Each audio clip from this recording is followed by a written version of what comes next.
पुरंदरेचा हिशोब अजून बाकी आहे. म्हणजे आपल्या विरोधामध्ये कारवाई करणाऱ्या गटाच्या सगळ्या हालचाली याच्या घरातनच होत होत्या. आणि नशिबानं आमदारकी मिळाली तर माझा वाटा द्यायला विसरू नका. आपण अमृताचं डोहाळ जेवण करूयात का? चला. हा हा म्हणता निवडणुकीचा दिवस येऊन ठेपला सुद्धा. एवढे वर्ष कष्ट केले नरसिंहानी, आता त्याचं फळ मिळेल त्याला. आत्याबाई, तुम्हाला खरंच असं नाही वाटत आहे यांच्यात बदल झालाय म्हणून? भवानी माईला भेटून आल्यापासून हे फार विचित्र वागतायत. अरे देवा पांडुरंगा, तू अजून तिथेच का आहेस? अगं आता झाला ना विषय आपला. आत्याबाई, विषय झाला पण अजून उत्तर नाही मिळालंय. तुम्ही भेटणार होतात ना त्यांना, बोलणार होतात ना? अगं बोलले, मला नाही वाटत तसं काही. पण मग ते माझी एवढी चौकशी का करताय? पुन्हा तेच. तो बोलला का काही तुला? नाही, त्यांना जाऊन 4-5 तास सुद्धा नाही झालेत. 8-9 वेळा फोन केला त्यांनी. तब्येतीची काळजी घे, चालताना जपून चाल, झोपून राहा, खोली बाहेर पडू नकोस. बरं ग बाई, मी परत एकदा बोलते त्याच्याशी. अगदी जाप विचारते वाटलं तर. पण तू काळजी नको ग करूस. बाई बाई मनमोराचा कसा पिसारा फुलला.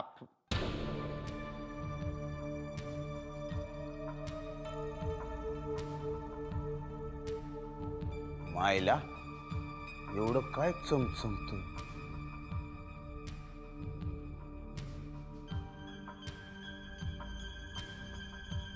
हा, घड्याळ, ते बी सोन्याचं. लाखभर रुपयाचं नक्कीच असेल. बघायच्या तोड वया पाहिजे. ओ, काय चाललंय? हा, कुठं काय? हात दाखवा. हे बघ, तो हात दाखवा. एका घे बा. आता तो हात दाखवा. घड्याळ आहे, घड्याळ. अरे काय झालं, मी असंच इथं फिरत होतो, तेवढ्यात मला हे घड्याळ दिसलं. इथंच होतं. म्हणलं महागातलंय, असं पडलेलं बरं नाही ना, म्हणून जपून ठेवत होतो. माझ्याकडं ठेवतो. हो, द्या इकडे, द्या. भाऊजींच्या गाड्या आहे.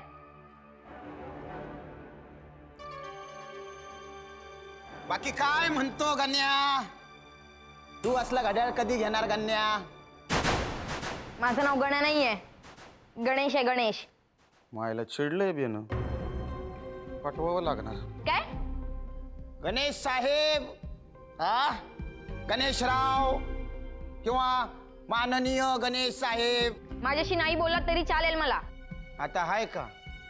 माझ्यावर एवढं चिडायला काय झालं गणेश? कारण मला रिकाम टेकडी माणसं नाही आवडत. हा, रिकाम. ए, तुला कोण बोललो आपण रिकाम टेकडाय म्हणून? उलट या जगात सगळ्यात बिजी माणूस कोण असल तर आपण बिजी. कारण आपलं कसं असतंय, आपण स्वतःचा सोडून सगळ्या जगाचा सतत विचार करत असतो. हा, ओ, तुमचं घर कुठे हो? हे काय, आपलंच घर आहे. म्हणजे तू कसा इथं तुझ्या ताई बरोबर आला, तसा मी माझ्या पुतणी बरोबर आलो. सुगंधा, मग झालो ना आपण फ्रेंड, मित्र. मला असले मित्र नाही आवडत.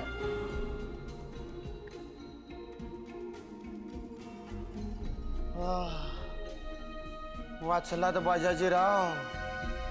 आज जर धरला गेला असतात ना, तर मराठी सिनेमा इंडस्ट्री एका मोठ्या कलावंताला मुकली असती. काकू, एक विचारू का ग? विचार ना. डोहाळ जेवण करतात म्हणजे नक्की काय करतात? म्हणजे तुला खरंच माहिती नाही? नाही माहित मला. म्हणजे अगं, मी कधीच कोणाच्या डोहाळ जेवणाला गेले नाहीये ना, त्यामुळे मला नाही माहित तिकडे काय होतं. सांग ना, काय असतं ते? अगं डोहाळ जेवण म्हणजे डोहाळे पुरवायचे बस. नीट सांग ना. अगं तू पिक्चर वगैरे बघितले नाहीयेस का? त्यामध्ये असतं बघ, झोपाळा सजवतात, त्याला चंद्राचा वगैरे आकार देतात. मग जिचं डोहाळ जेवण आहे ना, तिला त्या झोपाळ्यावर बसवतात आणि फुलांची वाडी भरतात. फुलांची वाडी भरतात म्हणजे? फुलांचे ते दागिने असतात की नाही, ते घालतात. त्यालाच वाडी भरणं म्हणतात. मग मग सगळ्या बायका मिळून तिला त्या झोपाळ्यावर बसवतात. सगळ्याजणी तिची ओटी भरतात, खूप खातात पितात, मज्जा करतात. म्हणजे पूजा वगैरे नसते? नाही ग, डोहाळ जेवणाची पूजा नसते, फक्त मज्जा करायची असते.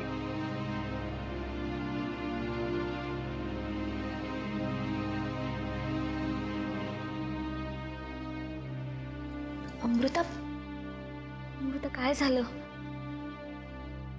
काही नाही ग, मी फक्त माझं मन मोकळं केलं तुझ्याकडे. जे माझ्या मनात होतं ते तुला विचारलं. पण सुमित्रा काकू, मला माहिती आहे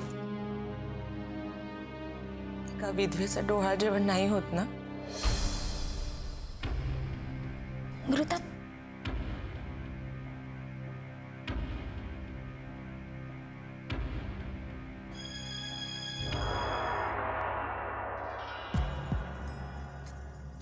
सुमीने तुला सांगतो, लई प्रेम केलं बरं का, लई प्रेम केलं माझ्यावर. शेवटी पहिली ती पहिली आणि दुसरी ती दुसरीच.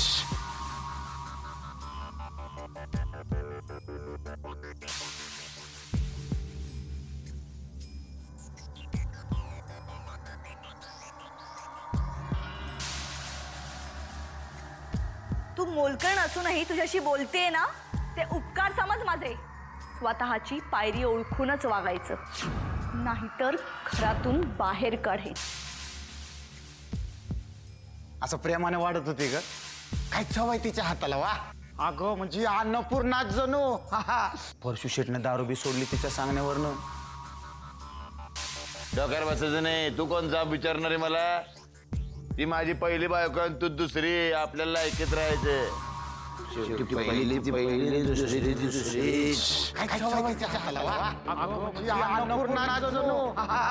स्वतःची पायरी ओळखूनच वागायचं, नाहीतर घरातून बाहेर काढेन. ती माझी पहिली बायको आणि तू दुसरी. आपल्याला ऐकत राहायचं.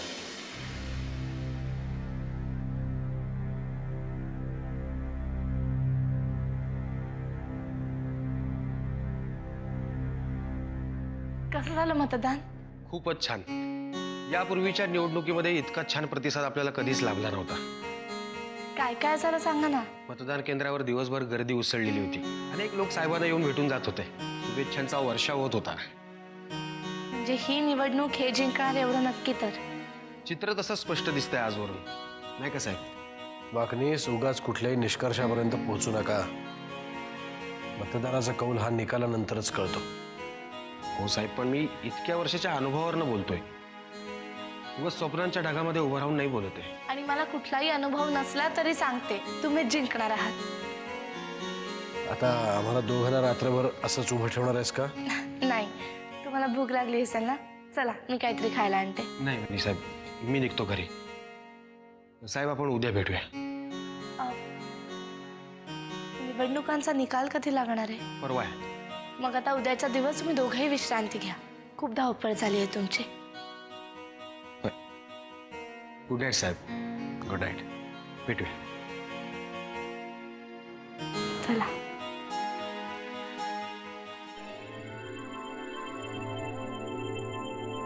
काय उत्साहात गेले होते मी मतदान केंद्रावर, पण काय झालं, वेड्यासारखे एकटेच बसले होते. एकटी कशाला? मी होतो बरोबर. परशु होता सोबतीला. हो ना, पण काय केलं तुम्ही? येणाऱ्या जाणाऱ्यांचे नुसते चेहरे बघत बसला. नाही हा, परशु मूर्खासारखा वागला तेव्हा मी आवरले त्याला, विसरू नकोस. ते तर आयुष्यभर विसरणार नाहीये मी. एक दिवस असा धडा शिकवेन की मान वर करून बोलायची हिंमत होणार नाही त्यांची. अहिल्या, तू माणूसच असा निवडला होतास की एक ना एक दिवस हे होणारच होतं. मग काय करणार होते मी? मला मदत करायला कोणीही तयार नव्हतं. इथे सगळे नरसिंह भाऊजींचे चमचे. माझ्याकडे लक्ष कोण देणार? बस अहिल्या, हा विषय आता पुन्हा नको. हे बघ अहिल्या, झालं होऊन गेलं. आता निवडणुकीचा निकाल काय लागतोय याची वाट पाहण्यापलीकडे आपल्या हातात तरी दुसरं काय आहे सांग? वाटच पाहत बसणार आहे मी आयुष्यभर. घरात मानाचं स्थान मिळावं म्हणून वाट पाहणार, आणि आता राजकारणात मानाचं स्थान मिळावं म्हणून वाट पाहणार. नुसती वाट पाहत बसणार. हॅलो अहिल्या, एवढी पॅनिक होऊ नकोस. मला समजतंय तुला. काय समजतंय तुम्हाला? काही समजणार नाहीये. आज मतदान केंद्रावरचं चित्र बघून मला काय वाटत होतं ते तुम्हाला नाही कळणार. दुकानदार गिरायकाची वाट बघतो तशी वाट बघत होते मी. लोक येतील आणि शुभेच्छा देतील, माझ्या भोवती गर्दी जमा होईल. असं काही झालं तर इथे आलेले लोक मला ओळखत तरी होते का, तेही मला कळत नव्हतं.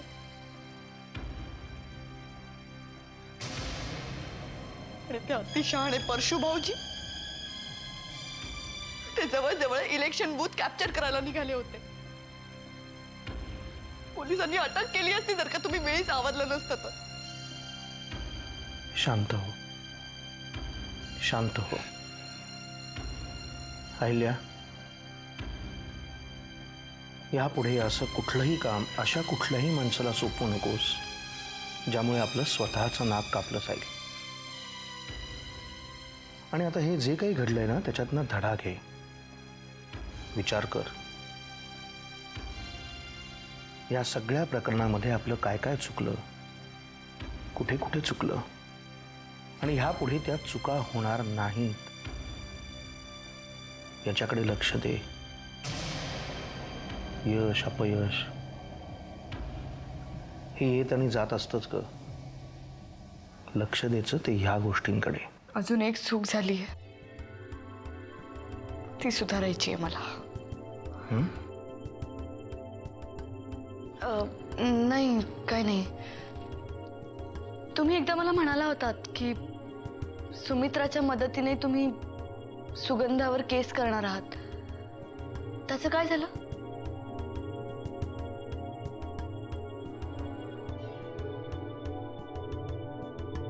दोघे पडायला पिकले आंबा. या काय झाला? माझ्या खोलीची अवस्था कोणी केली अशी? अरे बाबा, कोण येऊन गेला? चोर येऊन गेला का इन्कम टॅक्स वाला? बाकीचं सगळं घेर तर व्यवस्थित आहे. मग माझ्याच खोलीची झडती का घेतली त्यानं? डोका आहे का नाही त्याला? काय इथं काय सापडणार आहे? आत्याबाईच्या खोलीमध्ये जायचं होतं, दादाची खोली होती, वामण्याची खोली होती, काही ना काहीतरी गावलं असं तिकडं. इथं काय आहे? नुसते माझे शर्ट आहेत. डोकं बिकं फिरलं का त्याचे? त्यांचे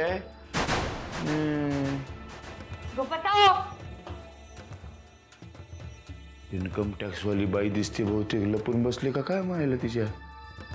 कोण बोलते? हॅलो, कोण आहे?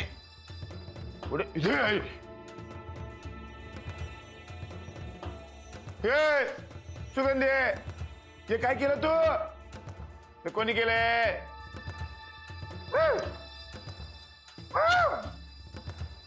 मी केलंय समजा, मी केलंय. काय झालं काय तुला? काही येडाचे झटके बिटके यायला लागले का काय? येडी नाही आम्ही. माझी जी काय अवस्था झाली आहे ना ती तुम्ही करून ठेवलीत. मला काय कळत नाही काय थेर चालली आहे तुमची ती. आईला तुझ्या परशुरामची कॉलर धरण्याची हिंमत कशी झाली तुझी? आत्ताच्या आता ढगात पाठवून तुला मी लक्षात हो ढगात पाठवायचं असेल ना त्या दोघींना पाठवायचं, तुमच्या पोरीला आणि तुमच्या आधीच्या बायकोला. म्हणजे रोज जी काय थेर चालली आहेत ना ती तरी बघायला लागणार नाहीत मला. काय बोलते तू? कुठली थेर? काय बोलते काय वेड्यावानी? काय बोलते मी? त्या सुमित्राचा आधार काय घेतायत, त्या पोरीला खेळवतायत काय, तिच्याकडनं ओवाळून काय घेतायत, मला काय कळत नाही का काय चाललंय तुमचं ते? आईला तुझ्या शानपणा करायचा नाही हा? पहिलाच सांगून ठेवतो. ती पहिली बायको आहे माझी आणि माझी पोरगी आहे ती.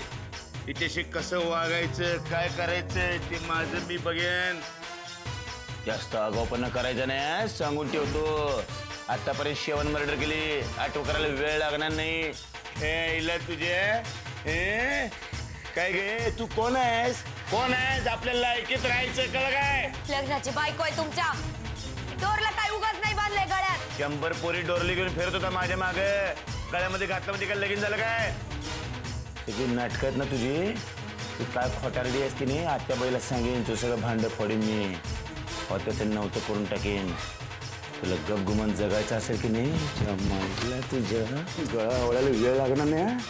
तुला जर का इथं शांतपणे जगायचं असेल तर मी जसं सांगेन तसंच वागावं लागेल.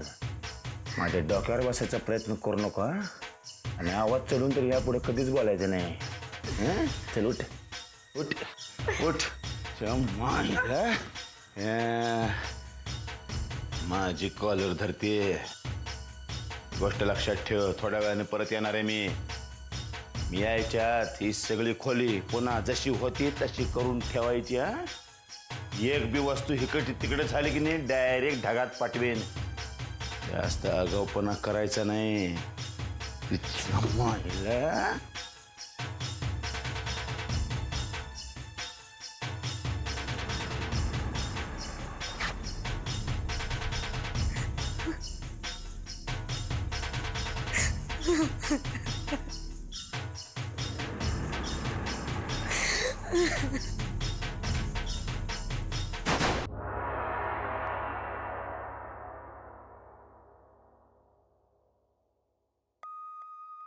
वा, आज सकाळी सकाळी इकडे कुठे? आणि काय या कपड्यांमध्ये का शाळेत नाही जायचं? अगं जायचंय, फक्त कपडेच बदलायचे, बाकी सगळी तयारी झालीये. सगळं झालं, नाश्ता पण झाला? अगं हो ग बाई, झाला.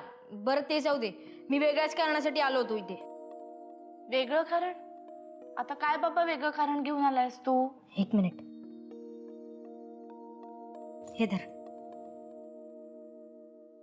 आणि नीट ठेव. हे यांचं घड्याळ आहे. तुझ्याकडे कसं आलं? काल रात्रीपासून शोधतायत हे. अगं तेच तर सांगायचंय तुला. काल भाऊजी घड्याळ घालायचं विसरले असतील म्हणून ते घड्याळ बाहेरच राहिलं. आणि नंतर मी शाळेची तयारी करायला गेलो ना, तेव्हा मी ते घड्याळ तिथे पाहिलं आणि तिथे सुगंधाचा काका पण होता. ते घड्याळ हातात घेऊन बघत होता. ते गण्या, तुला सगळी माणसं तशीच दिसतात का रे? काय मोठेपणी पोलीस वगैरे होणार आहेस का तू? काही मस्करी करू नकोस हा माझी. मी जर वेळेत पोहोचलो नसतो ना तर त्यांनी ते घड्याळ ढापलं असतं. काहीतरी बोलू नकोस हा. ते कशाला चोरतील हे घड्याळ? आई शपथ ताई, तू पण आहेस ना. यापुढे मी तुला एक पण गोष्ट नाही सांगणार. आणि सांगायला गेलो की उलट माझ्यावरच ओरडतेस. अरे मग तू बोलतोसच तसा, मग ओरडणार नाही का? ताई मी बोललेलं खरं होतं हे माहिती आहे ना तुला. गेल्या वेळेचं आठवते? सुगंधा आणि परशुदादांबद्दल मी तुला सांगितलं होतं, तेव्हा पण तू माझ्यावर अशीच ओरडली होतीस. ताई मी तुला आत्ता पण सांगतोय, तो सुगंधाचा काका 1 नंबरचा चोरटा आहे. विश्वास ठेवायचा असेल तर ठेव, नाही तर नको ठेवूस, कळलं ना? मी शाळेत चाललोय आणि ते घड्याळ नीट ठेव.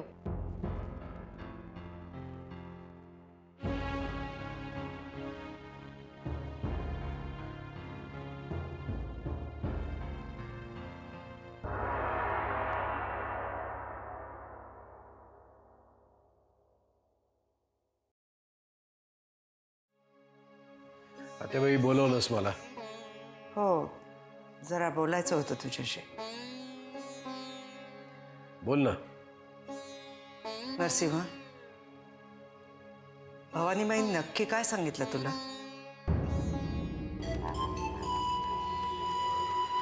काय सांगितलं म्हणजे हेच की मी निवडणूक जिंकणार आहे. आणि पुढे पुढे पुढे काही नाही. बस इतकंच? आणखी काही बोलली नाही ती? काही नाही. पण असं का विचारते साथीबाई? कारण भवानीबाई असं सरळ सरळ कधी बोलत नाही म्हणून म्हटलं. मलाही खरं तर आश्चर्यच वाटलं, म्हणून बराच वेळ थांबलो मी तिथे. काही बोललीच नाही म्हणून मग निघालो. तिने तुला या शब्दात सांगितलं की तू निवडणूक जिंकणार आहेस? कोड्यात नाही बोलली काय ती? नाही, म्हणजे सरळ हेच म्हणाली. मी वाट पाहत होतो की अजून काहीतरी बोलेल, पण बोललीच नाही. नरसिंह, माझ्याकडे बघ. मला खरं खरं सांग, भवानीबाई काय म्हणाली ते. माझी शपथ आहे तुला.